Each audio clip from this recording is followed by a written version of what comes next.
What's up everyone, welcome back to a brand new video. Last time, we saw what happened in the beginning of the Buu saga. Babidi was trying to get some energy and he had more than enough people to steal from. But things didn't exactly go according to plan, so he actually had to try and improvise something.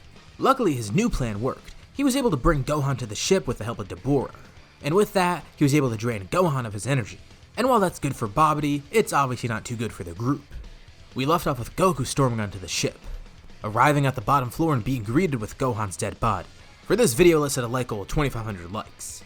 Once we hit that, we'll continue with another part to the series. Anyways, let's pick up from here. It almost feels like the entire ship is shaking. Everyone looks on in anticipation, with Shin especially worried. He can tell what Goku's about to do, and it's not good. If he tries to fight, it'll give off more than enough energy to help Buu get revived. Gohan already gave enough before, and with Goku fighting, that'll push it right over the edge. And suddenly, all becomes quiet. The shaking stops. Babidi and Dabura are confused, as is everyone in the group, until an explosion of power. Goku screams in rage. He's trained so much at this point, and he feels such a desire deep down for more power. He begins shooting past his normal limits, undergoing a transformation that was within him this whole time, but one that he hasn't even found yet. This desire for more power begins to culminate, as Goku's ki skyrockets. He jumps right into Super Saiyan 2, but begins going beyond that. The upper floors of the ship begin to collapse, crashing down on everyone as they try to defend. It creates a massive cloud of dust, but the dust settles, and Goku is standing there, looking much different than before. He's surrounded by an intense ki. Electricity crackles around him, but the most noticeable change, his hair is longer, not to mention his lack of eyebrows. From his rage and his pure desire to get stronger, Goku has been able to access Super Saiyan 3. And with how angry he is, he's not playing around here. These guys killed his son with no remorse. They're too dangerous to keep around. Goku completely vanishes from sight as he rockets towards Dabura, and before Dabura even knows what's going on, he's hit by a powerful punch, sent flying through the walls of the ship and the rocks below it. As Goku follows through with his punch, he slowly turns towards Babidi. The wizard looks on in terror as Goku then launches a blast towards him, easily incinerating him. Injured, Dabura then comes back. Seeing that Babidi's now dead, he draws his sword, ready to fight Goku. But Goku's just too quick right now. He even willingly lets Dabura land a hit on him, and the sword shatters into two pieces, only slicing a few hairs off Goku. Goku fights back now, being more serious. Dabura tries to spit, but Goku dodges it. It's a little harder now to dodge with all the hair in the way, but with how quick he is, Dabura can't land any spit on him. Goku then jumps up, launching into the air. Dabura flies up towards him, but can't catch up to Goku. As Goku flies upwards, he looks down and sees Dabura flying up towards him. Perfect, he took the bait. This will ensure that no one gets injured, and hopefully, it'll mean that no one can gather energy either. Dabura hears a loud screech as Goku then turns around sharply in the air, with both of his fists encased in ki. Goku then rockets downwards at an insane speed, connecting with Dabura as he lands his Super Dragon Twin Fist. He flies down, driving Dabura into the ground above the ship. All that's left behind is a massive crater. Dabura has been defeated. Goku then powers down. While this power was amazing, he feels a little bit drained somehow. He's not too sure why. But whatever, as long as the job is done.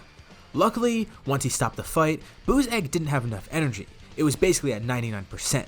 Shin breathed a sigh of relief, until another enemy is revealed. Somehow having survived, Pui then jumps down from above. He sees that the egg is almost ready, and realizes that he can provide the last amount of energy.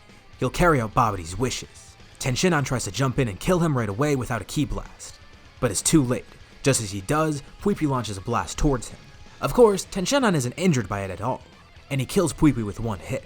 But Pui obviously knew what he was doing. The fact that he even launched this blast means that Buu got enough energy. It was just enough to send him over the tipping point. Steam emerges from the egg, and Buu is eventually hatched from it. Everyone evacuates the ship as Buu then jumps out too. They were so close, but it seems now that they have to face off against the Majin. This only serves to anger Goku even more. But whatever, at least he has a way to vent this frustration still. He's not too sure about this new power that he discovered. He clearly doesn't have much control over it, but maybe with some help from his group, he can defeat the beast. He jumps back into Super Saiyan 3, noticing its flaws now that he's calmed down a bit. It doesn't seem to be an issue with him.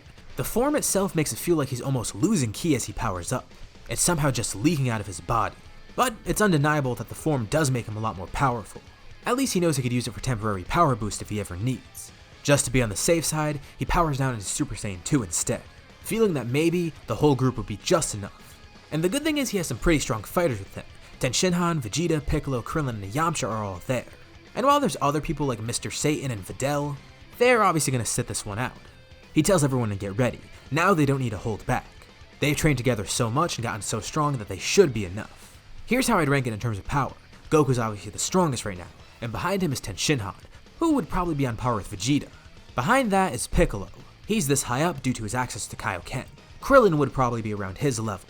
And Yamcha's the weakest of the group, but he's so much stronger than normal. Just because he's on the bottom of the power scale here doesn't mean he's weak. Just so none of you underestimate him. But will this group attack work? They all fight the Majin together. He seems very aloof, but more importantly, he's strong, and it seems like he can regenerate from attacks. No big deal, they'll just have to overpower him enough to overpower that regeneration. Same thing as they did with Cell. Everyone powers up to their maximum. Vegeta transforms and Piccolo activates Kaioken. Buu is surprised as everyone launches towards him. Not knowing how to counter everyone, they're so well coordinated, and individually they're not much of a threat to him. But combined, they are more than enough to overpower him. It's just a matter of getting an opening now. Krillin then yells for everyone to get back, as Buu turns around and sees 3 discs flying towards him. Buu dodges 2 of them, but 1 does hit him, but he doesn't care. He's sliced in half, but begins to regenerate. Krillin grins, the distraction worked. Buu is then hit from behind by more Kienzans. All the discs slice through him, cutting him into many little pieces. While this was happening, Piccolo set up a Hell Zone grenade, and launches that towards Buu too. As Buu tries to regenerate from being sliced, he's then hit by Piccolo's attack, sending him into even more small pieces. Yamcha even comes in and throws his Spirit Ball, swinging it around as much as possible so Buu can't regenerate, and this leaves him open to be attacked by the powerhouses, Goku, Tenshinhan, and Vegeta. They all begin charging their attacks, with Goku even jumping into Super Saiyan 3 for the temporary boost. He launches a Kamehameha, Tenshinhan launches a Kikoho, and Vegeta launches a Gallic Gun. The Kamehameha and Gallic Gun swirl around the Kikoho, with sparks of electricity flying off it as it hits Buu.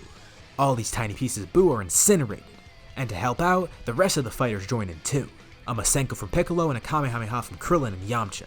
All the light and smoke dissipates, and left behind is a massive divot flying off into space. A smoldering crater with no remains of Buu. The Kais look on in shock. They actually did it. They defeated Buu. This is amazing. They didn't know the Earthlings could be this strong. Of course, the Saiyans were, but the Earthlings? That's something else. And this actually interests Shin, and he wonders, maybe if he trained one of these fighters, or even all of them, they could potentially become really strong and help him out. He asks if anyone wants to come into the sacred world of Kais with him, and everyone declines. Goku and Vegeta feel pretty strong as is, and frankly, Shin's weaker than them so they don't really feel like they could learn much. Krillin and Yamcha would rather stay on Earth. As for Piccolo, he's still with King Kai. But there is one person interested in the offer, that being Tenshinhan. He accepts and Shin is happy. Well, even if it's only one of them, it's still a new student. The Dragon Balls are gathered, and Goku revives Gohan. The two hug and Goku's happy. He was able to save Gohan, and he got stronger in the process, as well as saving Earth. And he vows to get even stronger from now on, taking Gohan along with him. Tenshinhan heads off with the Kais, and this is the end of the Buu saga. So now we get into a short time skip. What'll happen over these few years? Well, the most obvious thing is that Tenshinhan is going to be training with Shin. How fitting, he even has Shin in his name already. He's a perfect fit for the job. With how strong he is as a human and his potential, he would likely go really strong here, eventually strong enough to even wield the Z-Sword. That is, until he becomes too strong for the Z-Sword, causing it to break. Sometime over these few years, Elder Kai would be freed from the sword, surprising everyone on the world of Kais. He gets caught up on everything that's happened over the past few million years, and he actually takes interest in this new student. How strange. He senses something within this Earthling, some sort of potential, if you know what I mean. We'll see more of this in a bit. Back on Earth, Goku wants to see if he can handle Super Saiyan 3 some more, so he begins training with it, seeing if he could work around the flaws. He comes to the conclusion that he can't use this for a long time in a fight, just as he thought before. Vegeta and Gohan even end up learning the form. Despite its flaws, they'll definitely have some use for it. Even though it's only for a short time, it still will help in battles. Speaking of Gohan, Videl begins training with him some more. And given the plot of this What If, she gets a lot stronger too. She already had a head start before from where she was, so now she's aiming to grow even stronger. And she is dating one of the strongest people on Earth, so that does really help.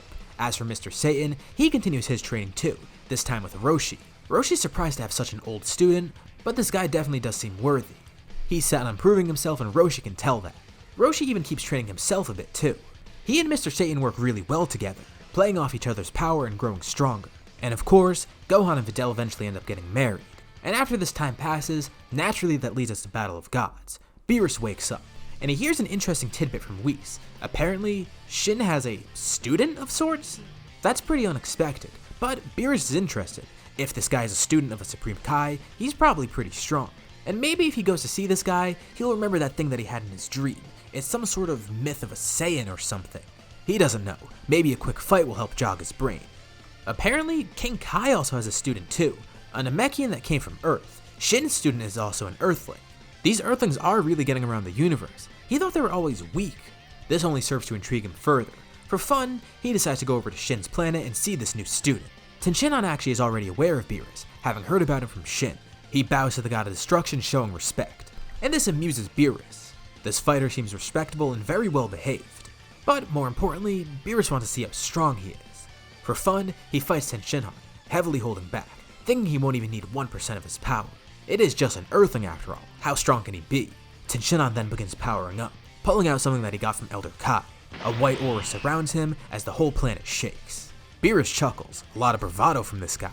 He leaves himself wide open, telling the Triclops he'll give him one free attack. Tenshinhan finishes powering up. What he just showed off is his ultimate form. With his power up complete, he launches towards Beerus, hitting him right in the gut. Shin and Kibito and Elder Kai's jaws drop. Beerus is launched to the sky. Actually being caught off guard by this, Tenshinhan jumps up, following the god of destruction. Beerus is amazed. He even commends the Earthling. He didn't expect him to be this strong, but he does say that he was holding back a lot. But this is good. He amps up his power a bit more, just to see if he can enjoy the fight some more. The two fight at incredible speeds. But as Beerus gradually increases his power, it becomes clear that Tenshinhan can't keep up. He apologizes, but Beerus is still impressed. Even though he didn't try too much, that was an interesting fight. And it actually did help jog his brain. The thing he was thinking about was the Super Saiyan God. And although it's kind of a stretch, he asks Tenshinhan if he knows anything about it. Ten actually says that he does know something about Super Saiyans. He has some Saiyan friends on Earth that have access to a form called that, but not Super Saiyan God. Maybe if Beerus goes to ask them, he could find something out about it. Naturally, this ends up leading him to Earth. And what follows here is pretty normal. While it doesn't play out the exact same as Battle of Gods, it essentially consists of everyone finding out about the ritual and then performing it on Goku, who is the strongest there. Beerus is very content right now. He never had the pudding situation, but he gets to experience all the great food on Earth, and he gets a good fight from a Super Saiyan God and one of Shin's students. If these two are this strong, he wonders how strong that Namekian is. Even going to King Kai to see if he can fight Piccolo. Piccolo's pretty strong, but he still doesn't match up to where Goku is in Super Saiyan God. But it doesn't matter. Beerus is amped up, going around to fight whoever he can. He faces some of the Earthlings, some of the other Saiyan. He's pumped up. He even fights Goku again. And this isn't out of anger. He's actually very excited. All this great food and all these great fighters. He's far from angry. You know what? If Shin has a student, why not get one of his own? This eventually leads to Goku going to Beerus' planet, since he was the strongest, and Vegeta follows behind. But this actually gets Goku thinking. He knows Ten is a lot stronger, but he actually hasn't gotten to test out this new power yet. He asks Beerus, can he go fight him? Well, Goku's definitely making some great progress in his training, so why not give him a break? Also, this isn't really a break, it's more so another way for him to train. So hey, Beerus is all up for it. Remember, in this What If, Goku and Tenshinhan are rival. Unlike the original series, that rivalry never died out. Instead of the main two rivals being Goku and Vegeta, it's Goku and Ten. So of course he's pretty happy to go fight his friend once again. Ten of course agrees to the fight, and the two get ready. He powers up into Ultimate as Goku goes into Super Saiyan 2. Ten knows that he's obviously holding back, but it's probably because he's gonna pace himself. So he'll do the same. Goku's amazed at his new power.